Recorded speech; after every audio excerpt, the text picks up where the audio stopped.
Look, I think that's a very fair question. At the end of the day, I think Huawei hasn't. We've been in the country for 10 years, and I think that surprises a lot of people. We have 1,100 employees in the country.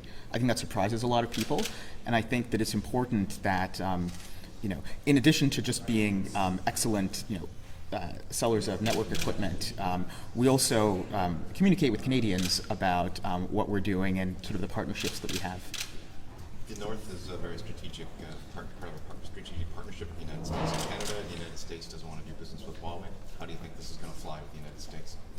Look, I think at the end of the day, we're operating a business, right? I'm not a diplomat. It's not. I'm simply not able to speculate on how other countries will react. What I can say is that Huawei's presence as an equipment provider in the North is long-standing. It long predates the current presidential administration in the U.S. Our hope is that kind of politics can be put aside, and we can all recognize that improving connectivity for remote and rural communities is something that we can all sort of support. Has the Canadian government approved this then? Do they have a security review now for 4G providers? Have they given you guys the green light to go ahead and do this? Yeah, so Huawei's been in Canada since 2008, and since 2013, there's been a program called the Security Review Program run by CSE for 3G and sort of 4G equipment. And so that requires, a large amount of almost daily, I don't want to say daily, certainly more than weekly touch points between Huawei Canada as well as security agencies.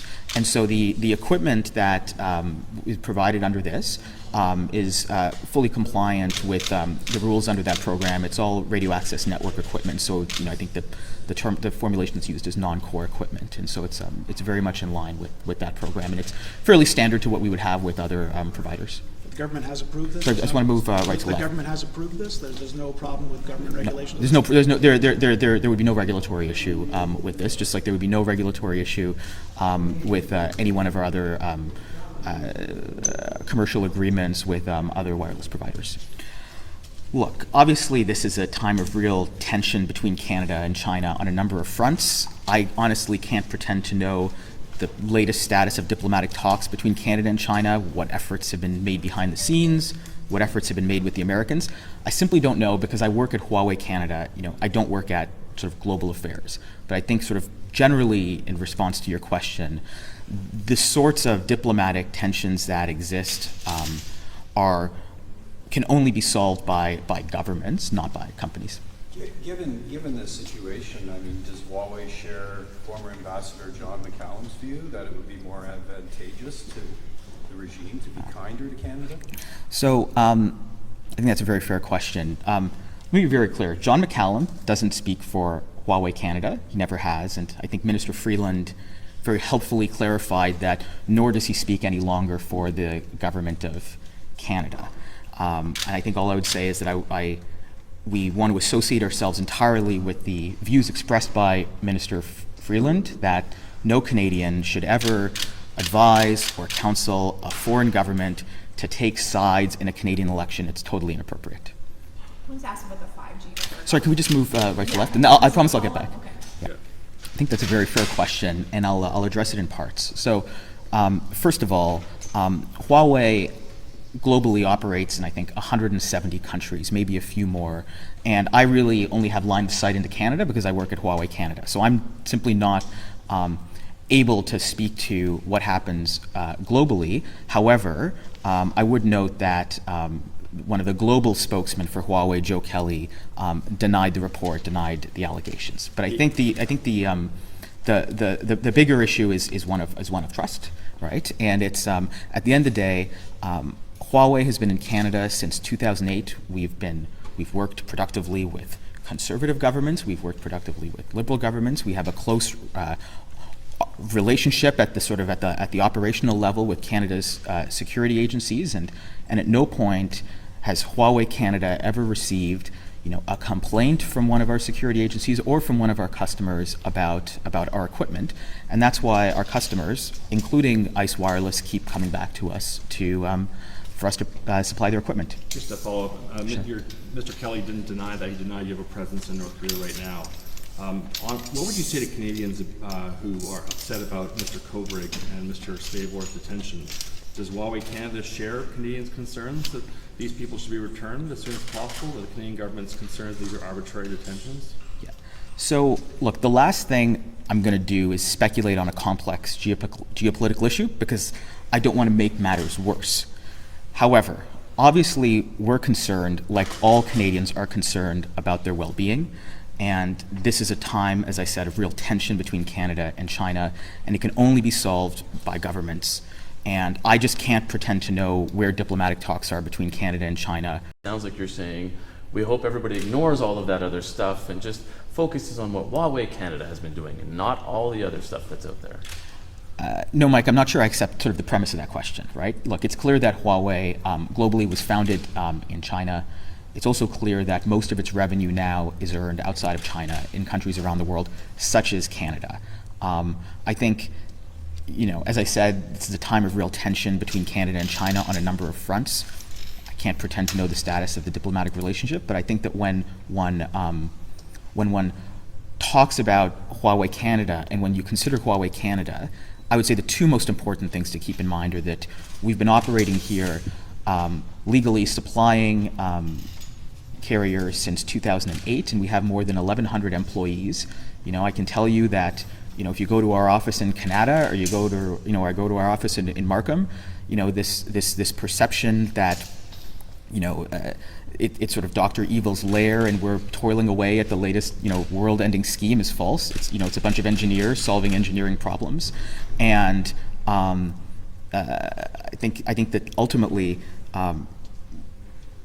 trust is built over time, and in the case of Huawei Canada, we've operated without complaints, without issues since 2008, and so we would ask to be judged on we would ask for the government to judge us on our record in Canada and for decisions to be made based on technology, not politics. Sorry, Heather? In the North, can you talk to me a little bit about how you make money up there? Who's your main competition? And you've been active up there since 2008, I guess, or longer. Yeah. Why do you keep going up there? So I think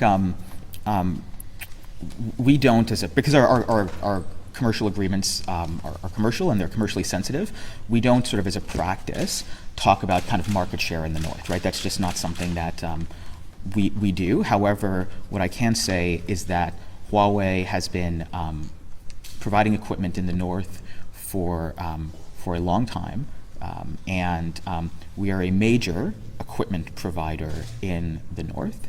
I think part of the reason why we are a major equipment provider in the North is because operators turn to us for some of the world-leading technology that Jean-François talked about, as well as our superior kind of the performance of our technology and the performance of our personnel, and how we go out of our way to help operators deal with some of the complex challenges that come from them building a network in the Arctic. Huawei Canada has been operating in Canada since 2008, and it's a company that is registered in Canada with Industry Canada. The names of our directors are public. It's our president Eric, our CFO Eddie, and a bunch of our senior officials. I think our head of R&D, one of our senior CTOs. And so the kind of the information about Huawei Canada is it's just a private company in Canada. Now, obviously, Huawei globally is a major multinational company that's based in China and that operates in 170 countries. Canada is one of them. Every Huawei employee in Canada, whether it's our president Eric, whether it's our chief cybersecurity officer Oliveira, whether it's me, whether it's our CTO Rob, has to follow Canadian laws, right? I don't know anything about Chinese laws because they don't apply to me because I'm living here in Canada. So we all have to follow Canadian laws on these sorts of issues like espionage and pilfering data, and all of that are very clear, which is that it's illegal. And so it's Canadian laws that apply to Huawei in Canada. It's Canadian laws that apply to Huawei, every single Huawei employee in Canada. It's Canadian laws that we follow. There's never been any sort of complaint from either security agencies or our customers that we have not complied with Canadian law. And I would add to that, and nor would we ever, nor would we obviously not comply with Canadian law. But I would add to that our founder in China has said that were he to receive an inappropriate request, he would refuse to comply with it. So I think the way I look at it, there's multiple levels of protection. Here in Canada, every single Huawei employee in Canada knows that we have to follow the laws of Canada and the laws of Canada alone. However, the founder of our parent company has also said that under no circumstances would he comply with an inappropriate directive.